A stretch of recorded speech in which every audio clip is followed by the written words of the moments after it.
Hello, everybody. We are moving along here. This is section 5.4. Use linear equations to make estimates. So in the very last section in 5.3, we were finding approximate linear equations. So this section is just piggybacking off of that. But if you remember, some of us had a little bit different numbers if we picked those different points, right? So it was approximate, which was correct. But for purposes of this activity, I want to make sure that we all have the same answer to make sure that we're on the right track. So I went ahead and just gave you an equation. Okay, so let's go ahead and use that instead of using the 5.3. So in problem 2 of this packet, which means in the last section, you found an equation close to P equals 1.12 T plus 71.26, where P is the percentage of all airline seats that are filled in May of the year that is T years since 2000. I'm going to go ahead and try right now both A and B. So try to predict the percentage of seats that will be filled in May of 2017, and also estimate in which year all seats will be filled in May.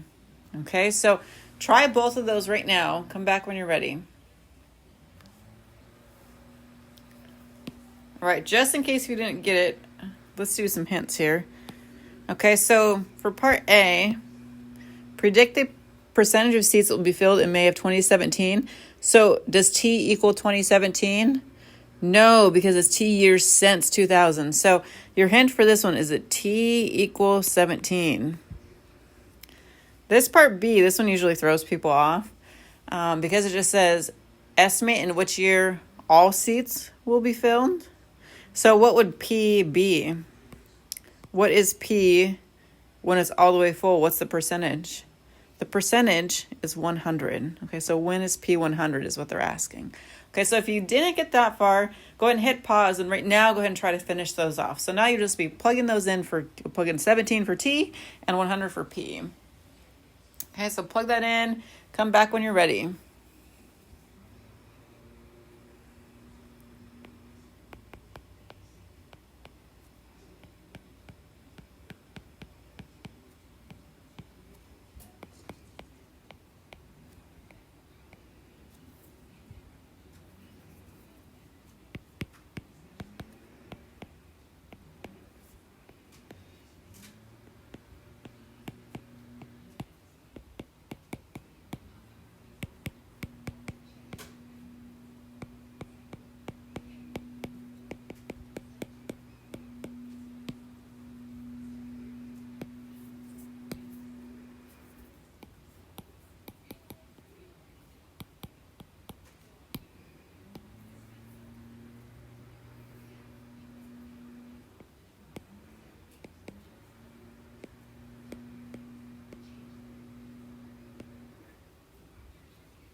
All right, let's see. What did you get for that first one? Hopefully you got 90.3%. So you plug in the 17 and simplify, you get 90.3.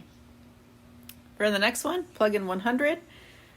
Do a little bit of work there, and we get T equals 25.7. And then remember it said in which year? So 25.7, I just rounded that to 26, and it was years since 2000, so I went with around the year 2026. All right, cool. Now, go ahead and try both C and D. Come back when you're ready.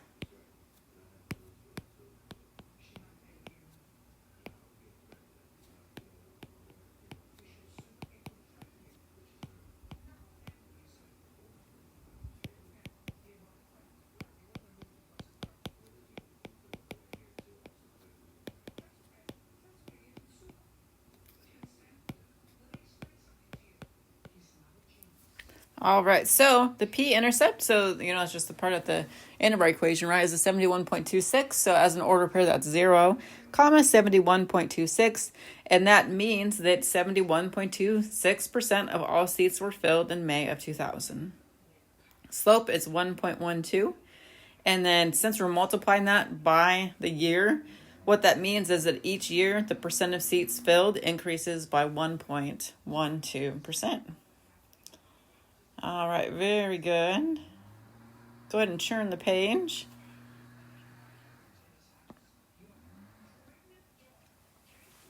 Here we have in problem 3, we found an equation close to h equals 4.5d plus 15.3, where h is the number of human years. It's equivalent to d, which was dog years for dogs that weigh between 20 and 50 pounds. Okay. So now for part A, it says the life expectancy of an American is about 78 years. Use the model to estimate the life expectancy of dogs. Okay, so the 78, is that going to go in for the H or for the D? Go ahead and try it, and let's see what you get. Hit pause and come back when you're ready.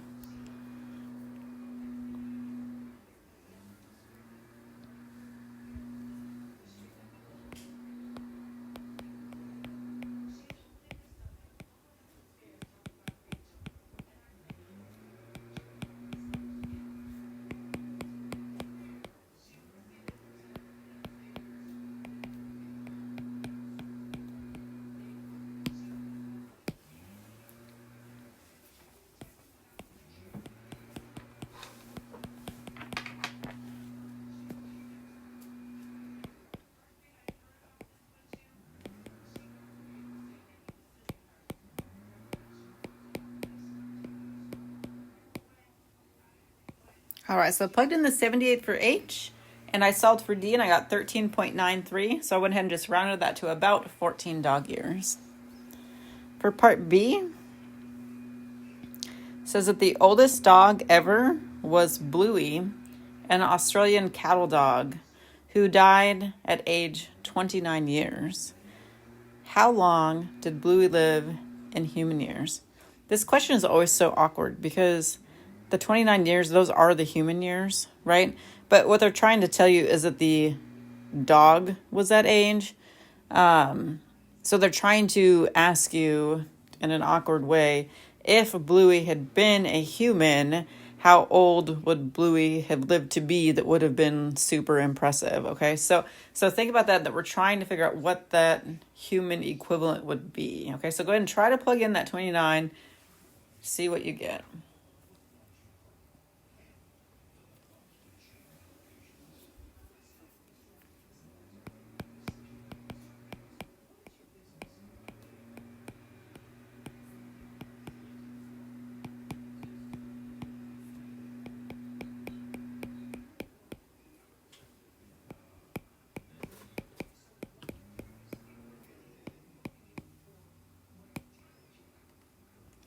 All right, so I plugged in 29 for D. That's what they were trying to get at, is they were wondering, had this impressively old dog been a human, how impressive would it be? And we find out that's 146, which is quite impressive, okay? Next. Okay, so now we have the oldest American ever. Okay, lived to 119, very impressive. And then how long would that be in dog years? Okay, so think about which variable you're going to plug that one in for and go ahead and solve. Okay, and I'll work through it here too in case if you need a hint, you can take a look at mine. But otherwise, hit pause and give it a try.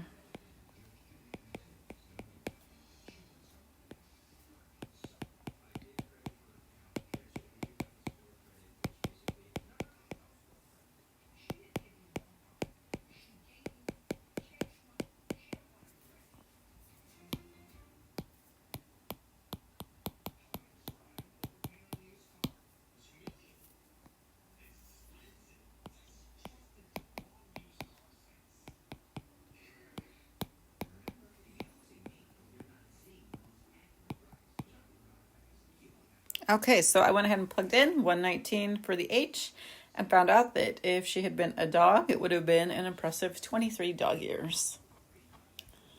Okay, I think we just have one more page for today. So let's go ahead and take a look. What is the slope and what does it mean in this situation? What was the slope? Let's go back and look. Okay, it looks like it was at 4.5, right? Yep, here it is. So there's that slope is 4.5. And what does that mean? Go ahead and take a second, think about what that means.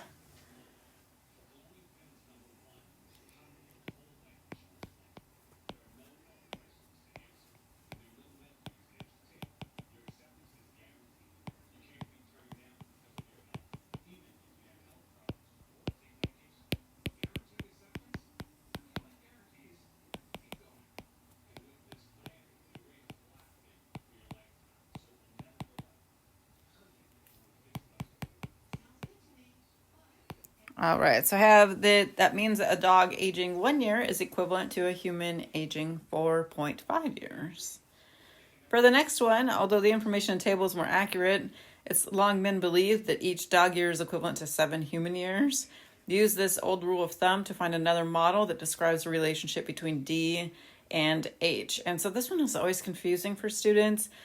All I want you to do is give me an equation, and all I want to see in it is I want to see the letter D, I want to see the letter H, I want to see a 7, and I want to see an equals. Okay, so push pause, give it a try. And there's way more space than what you need. Don't let that intimidate you.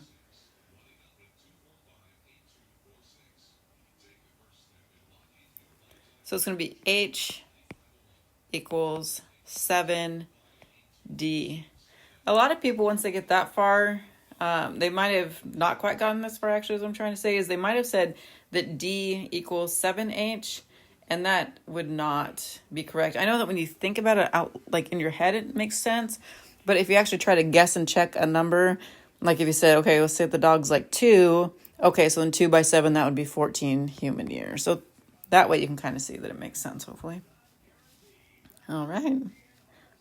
Last one. For F, it says, what is the slope in part E? So part E is what we just did, right? So the slope is 7. And what does it mean? So it means that a dog aging 1 year is equivalent to a human aging 7 years.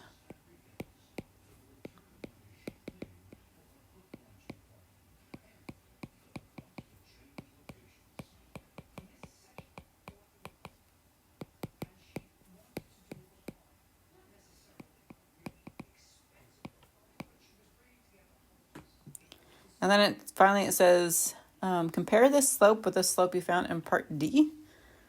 And in part D, we had 4.5. So to compare them, I'm just going to write that the slope here now is greater. All right, we're all done. Good job, guys. Have an awesome day.